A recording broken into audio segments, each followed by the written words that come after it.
पिंकी के कारनामों की दास्तान इतनी लंबी है कि अब लाहौर पुलिस ने भी सर जोड़ लिए। कराची और कराची के बाद लाहौर, ये शोर बढ़ता ही जा रहा है। 4 मुकदमे अब तक लाहौर में सामने आ चुके। इसमें क्या मजीद तहकीकात हुई और आज एक बहुत बड़ी खबर आपको देनी है कि पिंकी 10 रोज कहां पर रही और उन 10 दिनों में किसने जाकर उसे तफ्तीश की। शुरू अल्लाह के नाम से जो नहायत मेहरबान रहम करने वाला। अस्सलाम वालेकुम नाज़रीन, आप देख रहे हैं हारून व्लॉग्स और मेरा नाम है मोहम्मद हारून।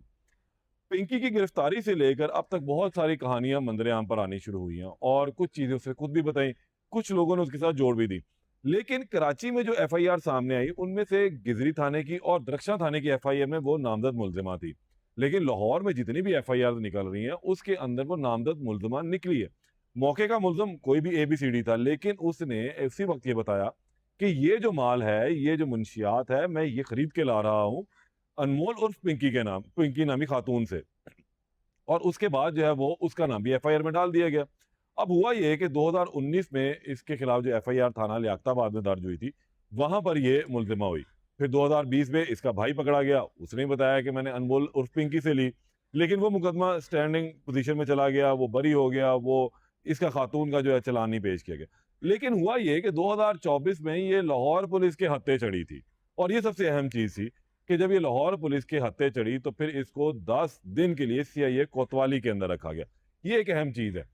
2024 का ये तकरीबन एंड हो रहा था और 2025 शुरू होने वाला था, जिस वक्त इसको हिरासत में लिया गया। तो उसी दौरान ही इसकी सलाम दुआ हुई थी राना अकरम नामी इंस्पेक्टर से। और फिर उसी दौरान इसे अपनी कुछ जुल्फों का जाल बिछाया, कुछ अपनी अदाएं दिखाई और फिर वो साहब इस पर हुए लट्टू। ये वो कहानी है जो मैं आपको इस लिहाज से बता रहा हूँ कि किस तरह से ये ताल्लुक डेवलप हुआ और फिर पिंकी ने लाहौर में अपने नेटवर्क को मजबूत करना शुरू किया।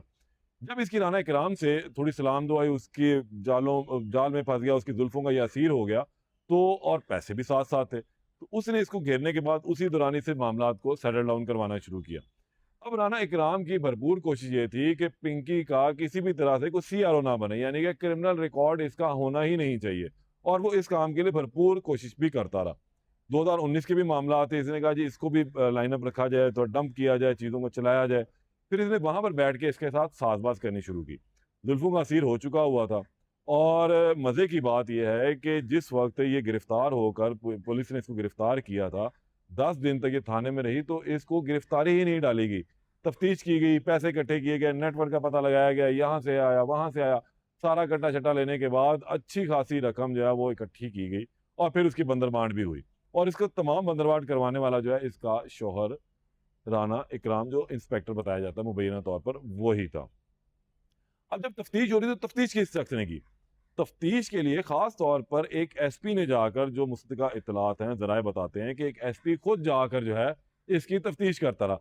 अब जाहिर सी बात है, अगर एसपी रैंक का अफसर उसकी तफ्तीश के लिए गया और उसके बावजूद भी इसकी गिरफ्तारी नहीं डली, तो फिर दाल में कुछ काला है। बल्कि मैं तो ये कहूंगा कि दाल ही सारी की सारी काली थी कि पिंकी ने अपने पैसे के जोर पर अपने खिलाफ कोई भी होने वाली इंक्वायरी अपनी जुल्फों के असीर करके, अपनी अदाएं दिखाकर और अपने पैसे के जोर पर चलने ही नहीं दी और खुद को एक नीट एंड क्लीन खातून के तौर पर वहां से निकालने में ये कामयाब हो गई थी। अब जब एसपी ने इसकी तफ्तीश की थी तो उसके कोई रिजल्ट सामने नहीं आया। लेकिन आज जब 2026 मई शुरू हो चुका हुआ है और पिंकी जब शुरू में गिरफ्तार होती है, और उसकी गिरफ्तारी की भी बड़ी वजह यह थी कि कुछ बड़े लोगों के कराची में बच्चे इस मंशियात की ओवरडोजिंग की वजह से जान की बाजी हार गए थे। फिर जब अपने पैर जलने लगे, घर अपने जो आग थी अपने ही घर में आई, अपने पैरों पर उसका सेक महसूस हुआ, तब याद आया कि ये कौम के बच्चे भी जो हैं वो भी इसी लत के अंदर लग के मर रहे हैं, उन घरों में उजाड़ा आ रहा है। तो फिर थोड़ी सी पिंकी नामी एक छोटे से मोरे को हिलाया गया और उसको पकड़ने की कोशिश की गई और इसको इतना बढ़ा चढ़ा के बयान किया जा रहा है कि शायद पिंकी ही वो ऐसी वाहिद खातून है, पाकिस्तान की ऐसी बैंडिट क्वीन है जो पूरे पाकिस्तान के अंदर नेटवर्क चला रही है। ताहम मेरे नज़दीक तो कम अज़ कम ये ऐसा शायद ना हो। ये इतनी बड़ा नेटवर्क जरूर चला रही है, लेकिन हमेशा से आशीर्वाद के साथ। अब पिंकी के कारनामे क्या थे?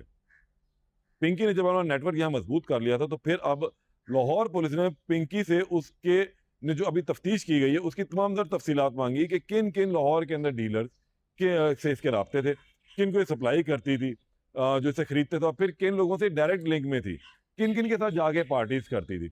जो उस वक्त की तफ्तीश सामने आई है और ये बात निकलती है कि पिंकी उस वक्त जब निकलने के बाद बड़ी बड़ी पार्टियां अरेंज करती थी उन पार्टियों में इसी की कुकीन, इसी की बनाई हुई वाइन जो है वो चलती रही, जिसके अंदर आला पुलिस अफसरान मुबैना तौर पर जाते थे। ये डिफेंस के पोश इलाकों में फार्म हाउसेस पर पार्टियां होती थी, अमीर ज़ादे उन पार्टियों के अंदर जाते थे और फिर स्निफिंग किया करते थे।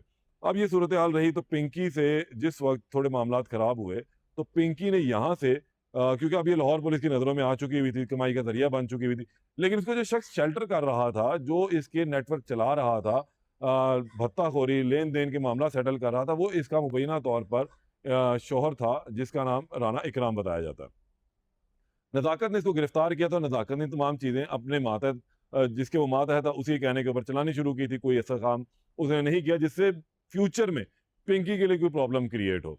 तो यहीं से पिंकी के बचने की उम्मीद पैदा हो चुकी थी और पिंकी ने कहा कि मुझे भी एक ऐसा शेल्टर मिल गया है कि जिसके साथ जुड़ने के बाद मैं खुद को ज़रा आसानी से निकाल भी सकूँगी और अपना काम बेहतर कर सकूँगी। लेकिन जब पाकिस्तान में पंजाब में नया चेंज हुआ, हुकूमत बदली, तो वज़ीर आला पंजाब ने सीसीडी का क़याम किया। सीसीडी ने पहले तो मारे भत्ताखोर, डकैत, चोर, इस तरह के रंगबाज जितने, फिर उन्होंने क्रैकडाउन शुरू किया अब मुंशियात फरोशों के खिलाफ, जिसमें बड़े-बड़े मुंशियात फरोश मारे गए। अब जब उन मुंशियात फरोशों का भी कुछ सीआरओ इकट्ठा किया जा रहा है और चीज़ें आ रही, तो फिर होशरुबा इंकशाफात सामने आ रहे हैं कि एंड में लिंक जाके पिंकी से फिर मिल रहे हैं इन लोगों के। तो अब इस सीआरओ ब्रांच को ये कहा गया है कि मुझे तो 10 साल का जो आला अफसरान है पुलिस के, कि गुज़िश्ता 10 साल का डिजिटल और मैनुअल तमाम रिकॉर्ड जो है हमारी टेबलों के ऊपर हो और 24 आवर्स के अंदर हो, ताकि हम पिंकी से मुतल्लिक मज़ीद तफ़सीलात को इकट्ठा करके एक मज़बूत केस जो है वो पंजाब के अंदर बना सकें, ख़ास तौर पे लाहौर में। पिंकी का जो रवाबित थे वो तो इसके मियाँ चला ही रहा था। अब अगली सूरत हाल ये थी कि जिन लोगों से ने तफ्तीश की उनको भी कटहरे में लाया जा रहा है। कोशिश ये की जा रही है कि पिंकी का जो साबिक शौहर है उसे भी जल्द अज जल्द गिरफ्तार कर लिया जाए, उससे भी तफ्तीश की जाए और जो नज़ाकत है, जो अफसरान रिटायर हो चुके हैं, क्योंकि 2025 में इसने शादी कर ली थी इस शख्स से जिसका नाम राना इकराम बताया था, पुलिस इंस्पेक्टर था और फिर वही इसके मामलात को लेकर आगे चल भी रहा था। तो हम समझे 2 साल के अंदर इन्होंने अच्छा पैसा भी कमा लिया, 25 और अब 26 चल रहा है, तकरीबन 26 के भी आधा साल गुजर चुका हुआ, तो 1.5 साल के अंदर ये लोग अपना अच्छा नेटवर्क बना चुके थे।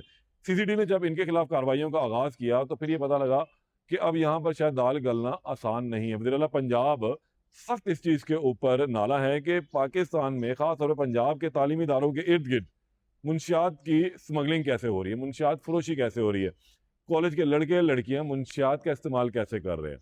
और फिर इसके लिए टास्क दिया गया था, फिर इनको पकड़ना भी शुरू किया गया, तो फिर इन्होंने अपना नेटवर्क को थोड़ा-सा समराइज़ करते हुए, उसको सम अप करते हुए ये लोग भाग निकले कराची। क्योंकि कराची एक बहुत बड़ा हब था, तो वहाँ पर पकड़ना इतना आसान ये समझ रहे थे शायद नहीं है।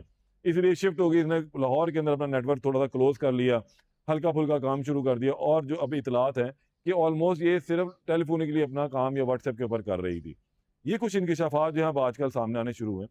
अब इसके अंदर मज़ीद क्या सूरत-ए-हाल बनेगी? 5 मुकदमात हो चुके हैं मेरे सामने, शौहर इसका सामने आ चुका हुआ है। ये चीज़ें खुलती चली जा रही हैं, लेकिन असल नाम अभी आने बाकी हैं। मेरे नज़दीक अगर बात करें तो ये नाम आ जाने से कुछ फ़र्क नहीं पड़ेगा, वो तो एक खरीदार है। खरीदारी तो कहीं से भी की जा सकती है, कोई भी किसी भी चीज़ की खरीदारी कर सकता है। वो कि वो इल्लीगल ज़रूर है, उसका इस्तेमाल ममनू ज़रूर है, लेकिन वो उसके नेटवर्क को चलाने वाले तो नहीं है।